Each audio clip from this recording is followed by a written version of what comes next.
স্রোতের মাঝখানে জ্যান্ত মাছ যেমন ফসকে যায়, এবারের আইপিএলে ঠিক তেমনি হাত থেকে ফসকে যাচ্ছে বল।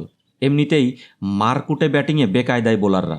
তারপর কালেভদ্রে উইকেট শিকারের যেসব সম্ভাবনা সৃষ্টি হচ্ছে সেসব অনেকাংশেই অঙ্কুরে বিনষ্ট হচ্ছে ক্যাচ মিসের কারণে। তবে মুস্তাফিজের কল্যাণে কিছু কঠিন ও দৃষ্টিনন্দন ক্যাচ দেখেছে এবারের আইপিএল। আর শুধু এই মুস্তাফিজের কারণে চেন্নাই ক্যাচ ফসকানোর বেড়াজাল থেকে বের হয়ে এসেছে। রানপ্রসবা উইকেটে ব্যাটিং বোলিংয়ের খতিয়ানের পেছনে দায় করাই যেতে পারে, কিন্তু অজানা এক কারণে এবারের আইপিএলে দেদারসে ক্যাচ ফসকাচ্ছে ফিল্ডারদের হাত থেকে।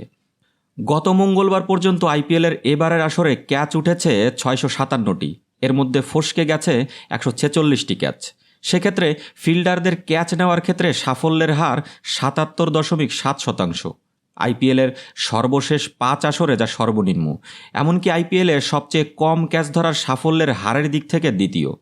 এর চেয়ে খারাপ ফিল্ডিং দেখা গিয়েছে 2010 সালে। সেবার 76.8% ক্যাচ তালুবন্দি করতে পেরেছিলেন ফিল্ডাররা।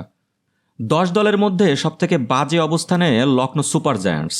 8 মে পর্যন্ত 70.5% ক্যাচ সফলভাবে ধরতে পেরেছে তারা।